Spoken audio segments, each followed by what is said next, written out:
Римјаните 12 глава. И така, ве молам, браќа, поради Божјата милост што ви се даде, принесете ги вашите тела во жива жртва, света и угодна на Бог, и тоа да биде вашата разумна служба. Не се прилагодувајте според обликот на овој свет, туку преобразувајте се преку вашиот обновен ум, за да ја запознаете Божјата волја, тоа што е добро, угодно и совршено пред Него. Зашто преку милоста што ми е дадена, му велам на секого од вас, да не мудрува над себе, туку да мудрува скромно според делата на верата, која Бог му е додели секому. Зашто, како што имаме многу органи во едно тело, а сите органи немаат иста служба, па така и ние, иако сме многумина, едно тело сме во Христос, а како поединци, ние сме органи еден на друг. Според Божјата милост, имаме различни дарби. Ако е пророштво, нека се пророкува, во согласност со верата. Ако е служење, нека е постоен во служењето. Ако е некој учител, нека е постоен во учењето. Ако е некој утешител, нека теши. Кој дава, нека дава богато. Кој управува, нека управува ревносно. Кој е милостив, нека го прави тоа доброволно. Љубовта да не биде дволична. Бегајте од злото и преврзете се кон доброто. Бидете љубезни еден кон друг, како кон блиски роднини, со братска љубов, надпреварувајте се во почитување еден кон друг. Во усрдноста не бидете мрзеливи, духот да ви биде распламтен кога му служите на Господ. Радувајте се во надежда, во мака бидете трпеливи, во молитва постојани, помагајте им на светите во нивните потреби и бидете секогаш гостолюбиви. Благословувајте ги оние кои ве гонат, благословувајте ги и не колнете ги. Радувајте се со оние кои се радуваат и плачете со оние кои плачат.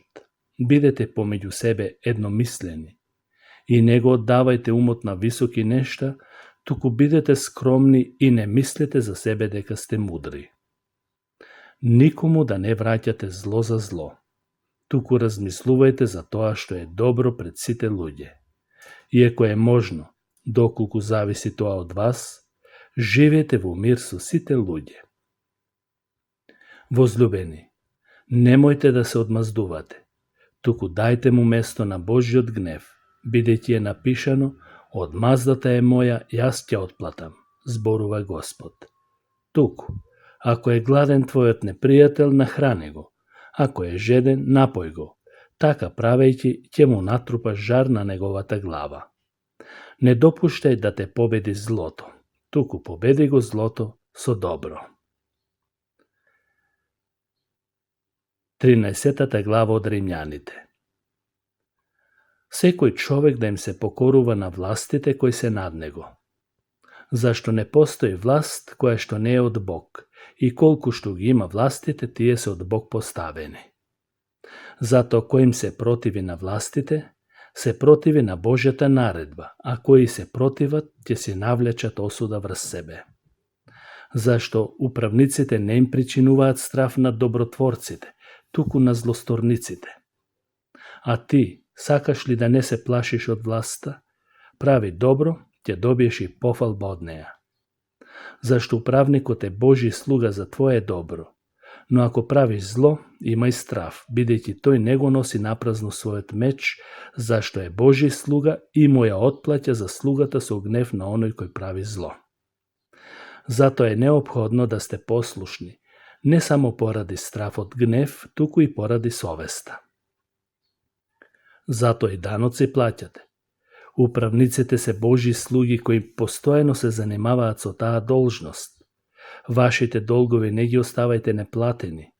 На кого данок? Данок. На кого царина? Царина. На кого страф? Страф. На кого почит? Почит. Не бидете должни на никого, освен да се сакате еден со друг, зашто кој го сака другиот, тој го исполнува законот.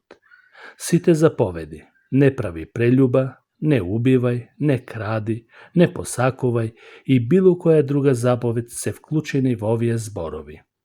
Возлюби го својот ближен како самиот себе. Љубовта не му прави зло на својот ближен. Всушност, љубовта е исполнување на законот. Кога знаете дека времето и часот настапил, разбудете се од сонот, зашто спасението е сега поблиску до нас отколку во почетокот кога поверувавме. Ноќта помина, а денот наближи. Затоа да ги отфрлиме мрачните дела и да се облечеме во оружјето на светлината. Да живееме достојно како дење, не во гозби и пијанства, не во блудства и страсти, не во зависти и кавги. Туку, облечете се во Господ Исус Христос и не грижете се околу телото и неговите страсти.